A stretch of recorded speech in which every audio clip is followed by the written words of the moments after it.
মনোলোভা চিরসবুজ ক্যামেলিয়া অথবা আমাদের দেশের জবা কিংবা কৃষ্ণচূড়া, এর সব মিলে তৈরি হবে এক ফুলের রাজ্য। ১৪০ প্রজাতির ফুল নিয়ে চট্টগ্রামের ডিসি পার্কে শুরু হতে যাচ্ছে মাসব্যাপী ফুল উৎসব। ৯ জানুয়ারি শুরু হতে যাওয়া এই উৎসবকে কেন্দ্র করে ডিসি পার্ককে সাজানো হচ্ছে মনোরম সাজে। চট্টগ্রামের সীতাকুণ্ডে সাগর পাড়ের ১৯৪ একর জমির উপর গড়ে তোলা হয়েছে এই পার্ক। ডিসি পার্ক কর্তৃপক্ষ জানিয়েছে, এই নিয়ে চতুর্থবারের মতো ফুল উৎসবের আয়োজন করছে জেলা প্রশাসন। ১৪০ প্রজাতির লক্ষাধিক ফুল নিয়ে আগামী ৯ জানুয়ারি ২০২৬ মাসব্যাপী ফুল উৎসব ডিসি পার্কে শুরু হতে যাচ্ছে। মাসব্যাপী শুরু হওয়া এই ফুল উৎসবে এই দেশের সকল মানুষকে, সকল বয়সের মানুষকে আমরা আমন্ত্রণ জানাচ্ছি। দেশি বিদেশি সকল পর্যটককে আমন্ত্রণ জানাচ্ছি।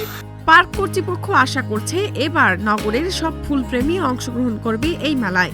এই সংখ্যা হয়তো কয়েক লাখ হতে পারে। মূল ফটকের ভিতরে পুকুরের দুই পাশে ফুল দিয়ে সাজানো হচ্ছে।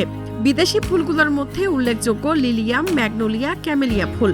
দেশি ফুলের মধ্যে রয়েছে গাঁদা, জবা, কৃষ্ণচূড়া, চন্দ্রমল্লিকা সহ বিভিন্ন ফুল।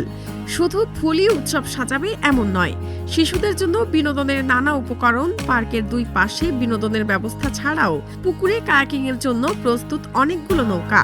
জোড়া পুকুরের দক্ষিণ পাশের পুকুরটির উপর দিয়ে নেওয়া হয়েছে জিপ লাইন।